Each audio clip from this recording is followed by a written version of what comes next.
वालेकुम स्टूडेंट्स, कैसे हैं आप सब। हम पढ़ रहे हैं साइंस का chapter number 2।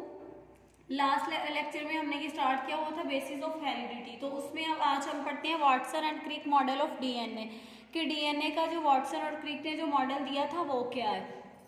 Important long question है ये। Each DNA molecule is made up of thousands of small units called nucleotide. कि डीएनए का जो मॉलिक्यूल है वो न्यूक्लियोटाइड से मिलके बना हुआ होता है। कि वो क्या होता है कि एक स्मॉल यूनिट है DNA. Each DNA molecule is made up of thousands of small units called nucleotide. अब नेक्स्ट है टाइप्स न्यूक्लियोटाइड्स की। तो चार तरह के न्यूक्लियोटाइड्स हैं। फर्स्ट वन है adenine nucleotide, thiamine nucleotide, cytosine nucleotide and guanine nucleotide. DNA का मॉलिक्यूल कैसे बनता है कि सिंगल स्ट्रैंड जो होते हैं दो। देखिए ये भी हमें सिंगल स्ट्रैंड नजर आ रहा है, ये भी। इसमें अब ये एडेनिन है तो इसके साथ जुड़ा होगा थायामिन, लेकिन ये किसके साथ जुड़े हुए हैं, ये बॉन्ड्स के जरिए जुड़े हुए हैं, हाइड्रोजन बॉन्ड के जरिए ये आपस में जुड़े हैं। अगर इनमें बॉन्ड ना हो तो ये वो इस डबल स्ट्रैंड में ज़्यादा देर तक ये नहीं रह सकते जुड़े हुए। फिर है साइटोसिन और गुआनिन, फिर थायामिन और एडेनिन और गुआनिन एंड साइटोसिन। ये सारे जो हैं आपस में ये हाइड्रोजन बॉन्ड्स की वजह से जुड़े हुए हैं। जब हम इन दोनों स्ट्रैंड्स को जोड़ देते हैं तो ये डीएनए का डबल हेलिकल स्ट्रक्चर बनाते हैं। और ये जो है दरमियान में ये जो न्यूक्लियोटाइड्स हैं ये आपस में बॉन्ड्स के जरिए जुड़े हुए हैं। अब हम देखते हैं ट्रांसमिशन ऑफ कैरेक्टर्स के कैरेक्टरिस्टिक्स जो हैं वो किस तरह ट्रांसमिट होती हैं। तो इसमें दो तरह के सेल्स का कॉन्सेप्ट है, एक है हैप्लॉइड सेल और दूसरा है डिप्लॉइड सेल। हैप्लॉइड सेल क्या होता है, the cell with half number of chromosome, के जिसमें क्रोमोसोम्स की तादाद जो है वो हाफ होती है। जैसे हमने पीछे पढ़ा था कि ह्यूमन सेल्स में जो क्रोमोसोम है उनकी तादाद 46 होती है। तो हैप्लॉइड सेल में क्या होता है कि नंबर ऑफ क्रोमोसोम्स जो हैं वो हाफ हो जाते हैं, यानी 23 हो जाएंगे। और इसकी एग्जांपल है जर्म सेल्स। और डिप्लॉइड सेल कौन से होते हैं, the cells with complete number of chromosomes जो हैं वो डिप्लॉइड सेल्स कहलाते हैं। जैसे वो जो ह्यूमंस में जो क्रोमोसोम्स हैं वो 46 हैं और इसकी एग्जांपल है सोमैटिक सेल्स। हैप्लॉइड सेल को हम एन से रिप्रेजेंट करते हैं और डिप्लॉइड सेल्स को हम 2n से रिप्रेजेंट करते हैं। देखिए हैप्लॉइड सेल हमारे पास है स्पर्म और ओवा, ये दोनों जो हैं हैप्लॉइड सेल्स हैं, हमने इनको n से रिप्रेजेंट किया है। स्पर्म सेल जो है वो फादर से आता है और ओवा जो है वो मदर से। और जब ये दोनों मिलते हैं इनमें फर्टिलाइजेशन होती है तो ये जाइगोट बना देते हैं जो कि 2n होता है। अब इन दोनों में जो क्रोमोसोम्स थे वो हाफ थे, 23 इसमें से और 23 इसमें से, यानी मदर से 23 मिले हैं और फादर से भी 23 क्रोमोसोम्स मिले हैं। तो जो जाइगोट बना है वो 46 क्रोमोसोम्स पर मुश्तमिल होगा।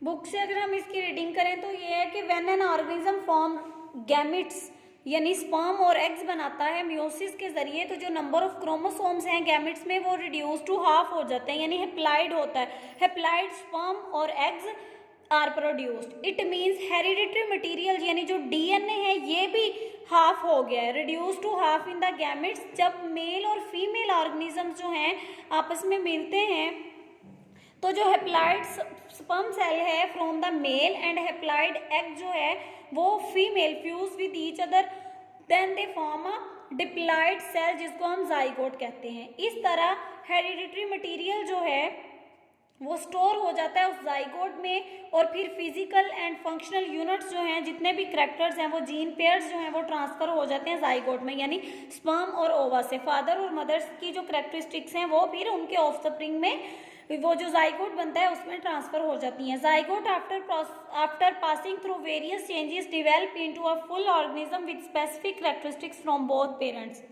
Thus zygote is the first cell from which life of an organism start. के एक जाइगोट से फिर किसी ऑर्गेनिज्म की लाइफ स्टार्ट होती है। जाइगोट की जब डेवलपमेंट होती है डिफरेंट प्रोसेस से गुजर के फिर वो एक कंप्लीट ऑर्गेनिज्म में डेवलप हो जाता है। अब हमारा टॉपिक है next inheritable and non inheritable characteristics या कैरेक्टर्स। इनहेरिटेबल कैरेक्टरिस्टिक्स वो होती हैं जो पेरेंट्स से ऑफस्प्रिंग में ट्रांसफर होती हैं, यानी माँ बाप से वो बच्चों में जाती हैं। इनहेरिटेबल कैरेक्टरिस्टिक्स की एग्जांपल्स हैं हेयर कलर, आई कलर या हाइट। देखिए हेयर कलर में अगर आपका हेयर कलर ब्राउन है तो आपकी मदर या फादर दोनों में से एक का हेयर कलर ब्राउन होगा। इसी तरह आई कलर है, अगर उनका आपके पेरेंट्स में से किसी एक के भी आई का कलर ग्रे है तो आपका भी ग्रे हो सकता है। या हाइट है, आपकी अगर हाइट लंबी है तो इट्स मीन कि आपके फादर या मदर दोनों में से एक की हाइट लंबी होगी। और नॉन इनहेरिटेबल कैरेक्टरिस्टिक्स वो होती हैं जो हमें पेरेंट्स से नहीं मिलती, यानी पेरेंट्स से ऑफस्प्रिंग में नहीं जाती, जैसे इम्यूनिटी है या सिकनेस वगैरह। देखिए बेबी बोर्न होता है तो अगर पैदा होते ही वो बीमार हो जाता है, यानी उसकी बॉडी में इतनी इम्यूनिटी नहीं थी कि वो बैक्टीरिया से या डिजीज जो कॉजिंग एजेंट्स हैं उनसे वो लड़ सके, तो क्या है वो बीमार हो जाता है। तो लोग कहते हैं कि नहीं ये माँ के पेट से ही मतलब ऐसे था कि उसको ये डिजीज थी, लेकिन ऐसे नहीं होता कि वो आने के बाद, इस दुनिया में आने के बाद उसकी बॉडी में इतने सेल्स नहीं होते स्ट्रॉन्ग के वो उन ऑर्गेनिज्म से, उन बैक्टीरिया से वो फाइट कर सकें। ये सिकनेस वगैरह जो है वो इसमें आ जाती हैं। इसके अलावा जो इंटेलिजेंस है, वैसे तो ये इनहेरिटेबल कैरेक्टरिस्टिक्स है, लेकिन किसी हद तक ये नॉन इनहेरिटेबल कैरेक्टर्स में भी आती है, क्योंकि आप अगर ज़हीन हैं, आप अपने ब्रेन को यूज़ नहीं कर रहे, तो क्या है कि आपकी जो इंटेलिजेंसी है वो कम होना शुरू हो जाएगी। और नॉन इनहेरिटेबल में इसके एग्जांपल ये भी है कि अगर आपका कोई भी बॉडी ऑर्गन जो है किसी भी पर्सन का वो वीक हो गया डिजीज़ की वजह से, तो ये करैक्टर जो है फिर आपके बच्चों में ट्रांसफ़र नहीं होगा।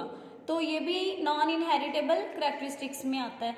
नेक्स्ट हमारे पास इनहेरिटेबल करैक्टरिस्टिक्स की एग्जांपल्स दी गई हैं। इसमें जो फर्स्ट एग्जांपल है वो आई कलर की है। Colour of eyes in an organism is controlled by a pair of gene, के एक जीन के पेयर से वो आईज का कलर जो है वो किसी भी ऑर्गेनिज्म में कंट्रोल किया जाता है, और वो है वो जीन्स का जो पेयर है वो ई है। Thus, it is an inheritable character. The gene control the production of brown pigment in the iris of the eye. हमारी आई के पार्ट में आइरिस जो है, इसमें वो जो ब्राउन पिगमेंट की प्रोडक्शन जो है उसको वो जीन जो है वो कंट्रोल करता है। अगर तो जीन जो है वो प्रॉपर वर्क कर रहा है और ये जो ब्राउन पिगमेंट जो है वो ज़्यादा मिकदार में प्रोड्यूस कर रहा है, तो उसकी जो आइज का कलर ब्राउन होगा।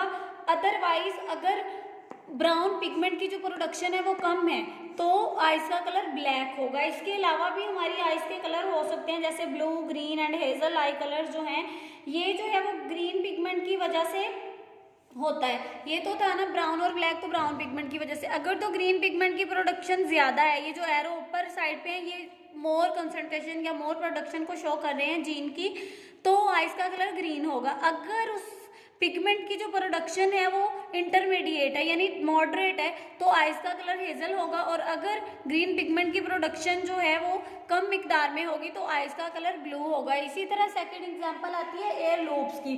कुछ लोग जो होते हैं उनके जो एयर लोब्स हैं वो अटैच होते हैं, और कुछ जो होते हैं वो बॉडी के साथ अटैच नहीं होते, डीअटैच होते हैं। तो इसको भी जीन का एक पेयर ही कंट्रोल कर रहा होता है, जैसे ये जी है। अगर तो ये जो जीन है हमारी बॉडी में एक्टिव है तो एयर लोब्स जो हैं वो अटैच होंगे, और अगर ये जीन का ये पेयर जो है हमारी बॉडी में इनएक्टिव है, वो काम नहीं कर रहा, तो एयर लोब जो हैं वो डिटैच्ड होंगे। ये था हमारा आज का लेक्चर। हमारा ये जो सेकंड चैप्टर है वो सेल डिवीजन ये खत्म हो गया है। नेक्स्ट हम इसकी एक्सरसाइज करेंगे। इसमें इस टॉपिक में से अगर आपको कुछ समझ नहीं आया तो आप लोग कमेंट सेक्शन में पूछ सकते हैं। अपना ख्याल रखिएगा। अल्लाह हाफिज़।